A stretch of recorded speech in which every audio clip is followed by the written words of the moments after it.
किती दिवस तुमच्या फ्रीजमध्ये त्याच जुन्या घासलेल्या बॉटल्स ठेवणार आहात? अहो, जरा डीमार्ट मधला बॉटल्सचा स्टॉक तरी पहा.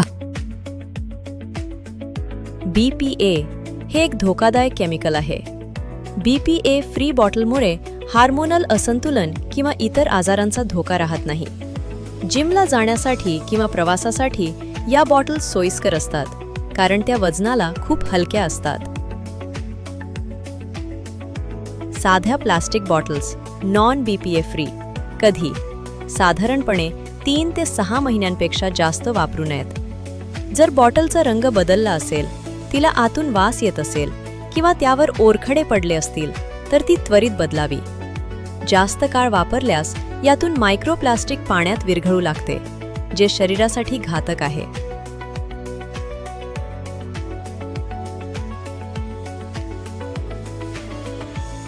स्टीलच्या बॉटल्स वर्षानुवर्षे टिकतात आणि त्यातून पाण्यात कोणतेही हानिकारक केमिकल्स मिसळत नाहीत. इन्सुलेटेड स्टील बॉटल्समध्ये पाणी बराच काळ थंड किंवा गरम राहते. प्लास्टिकचा कचरा कमी करण्यासाठी स्टील हा सर्वात उत्तम पर्याय आहे.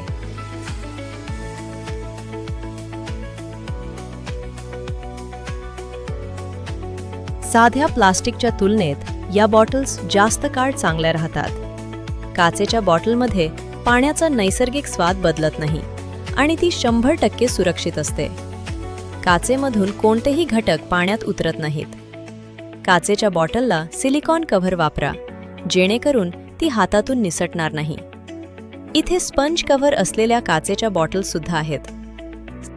इथे जिमसाठी हायड्रेशन बॉटल्स, ऑफिससाठी स्टायलिश काचेच्या बॉटल्स आणि मुलांच्या शाळेसाठी कलर्ड बॉटल्सचं जबरदस्त कलेक्शन आलंय. विशेष म्हणजे मजबूत स्टील बॉटल्सवर सुद्धा खूप भारी ऑफर्स सुरू आहेत. किंमत फक्त 21 रुपयांपासून सुरू होतीये. तर मग वाट कसली बघताय? लवकर जा आणि तुमची आवडती बॉटल पिक करा. व्हिडिओ आवडला असेल तर नक्की शेअर करा. मराठीतून प्रॉडक्ट रिव्ह्यूसाठी फॉलो करा शॉप विथ राज.